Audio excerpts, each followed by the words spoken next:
All right, we're on Masechet Zavim.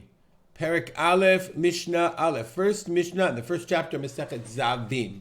Okay, we're talking about Zov and Zavim. But first, before we do that, we have to learn the difference, a small introduction. All this is based on the Psukim in Vayikra Perek Tekvav. We're not going to read the whole Perek. You can look it up on your own. But in order to understand many of these Mishnah, you have to really know this kind of chart. And understand that there's a difference between Zav, which is Zachar, and Zava, which is Nekeva. They're basically two separate things. The name Zav and Zava are used in the same way, but they're totally different things. Zav, Ziva, is an emission that comes from a man's body. Okay, let's look at the Bartanura for a second on our mission, the very beginning. Zov, says the Bartanura, Bami Basar Hamet. It comes from Basar Hamet. Basar Hamet means the male organ, which is not erect, it's met. It's like the white of Beitzah Muzeret is an unfertilized egg. V'shichvat zera, but seminal fluid, semen, it comes from the human organ, she'eno mate, that is erect. Ukshura kiloven Beitzah she'ena muzeret, it's like it's thicker, like the whiteness of an egg, she'ena muzeret, that's not unfertilized. I don't know what the whites of the fertilized and unfertilized eggs are, but I guess if you're an agricultural person, you really do. Anyway, so that's Zav. Zav is a white fluid that emanates from the organ of a male. Whereas Zava, specifically, we're going to come to Zav in a second. Well, let's do Zav in a second. Zav, and the Torah says that if you become a Zav, right, then you become Tameh.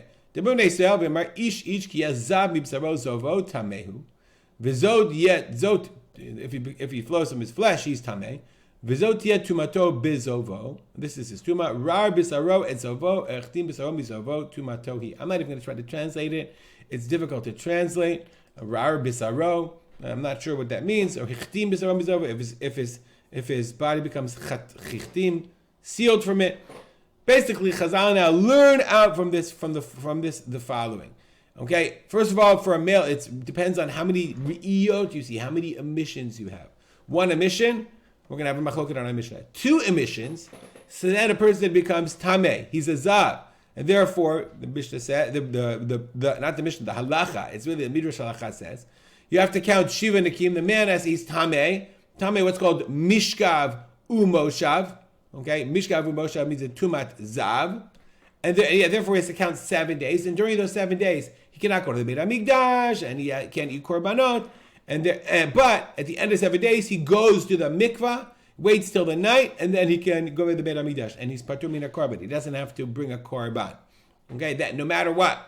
Whereas if he has shalosh re'iyot, 3 re'iyot, then he has to count Shevet Akiyim, and he has to bring a korban. So the only difference between 2 re'iyot and 3 re'iyot for a male is whether he's chayav and a korban. That's the man. It's re'iyot, how many emissions he sees, how many episodes. Okay, and is it one is your machloket, whether he's a zavan, we'll see in our Mishnah. 2 or 3 are basically the same. He has to count Shiva Nakim and he's tameh, but the question is, does he have to bring a korban? On the other end, the zava is totally different. Zava, we've learned this before a number of different times. Zava is a woman who sees menstrual flow or blood, not menstrual flow, but blood, not during the time of her period. She has a 7-day normal cycle. After those 7 days, there's 11 days of Yamei Ziva, and if she bleeds during the Yamei Ziva, so it's dependent on yamim. How many times does she see it?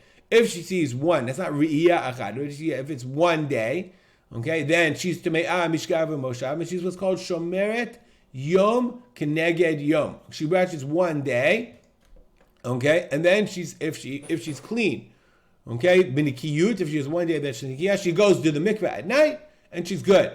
Even if ra'ata riyod rabot b'yam achad, it's yamim. Even if she's many times.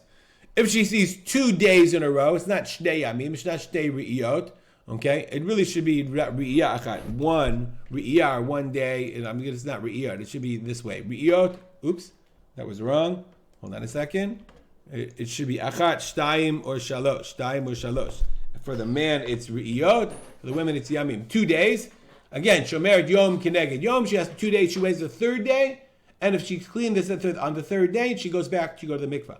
But if it's 3 days, then she has to count 7 Shiva Nakim, and she has to bring a korban, as we're familiar. That's a minor introduction to Masechet Zavim. So now our Mishnah says, first, This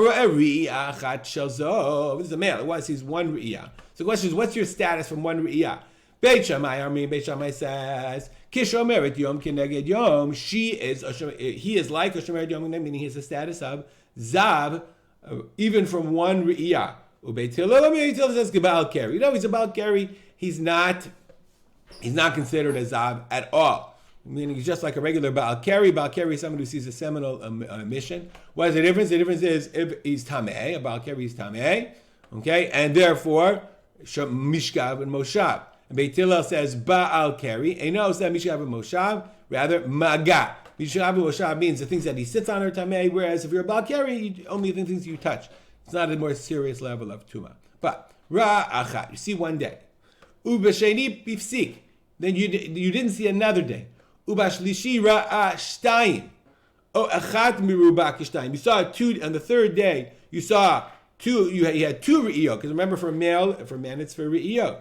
Or one long emission that's like two. So the question is that like, meaning you have day, you missed, and then two. So is it like you had three in a row, or like day and you missed? So Beit Shammai, Zav Gamor. Beit Shammai says the missing is not a problem, or not. It's not enough to be an interrupting thing, and therefore it's like you had three in a row. Beit Hillel says no. Mitamei mishkav umoshav. Remember, the second one is like two. Therefore, you're mitamei mishkav umoshav.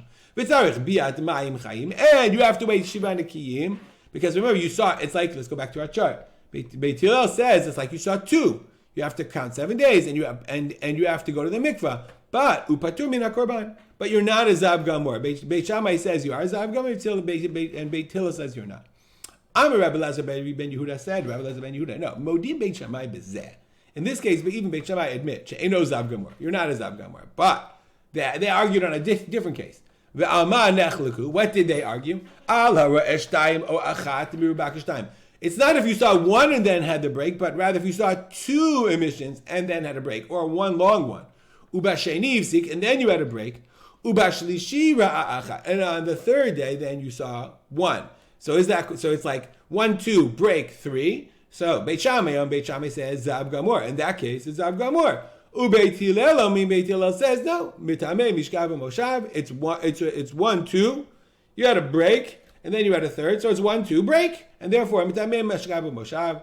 V'tzarich biat ma'im chayim, and you have to go to the mikveh after the 7 days.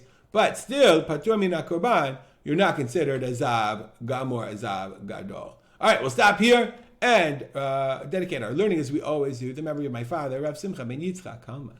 Make it a great day.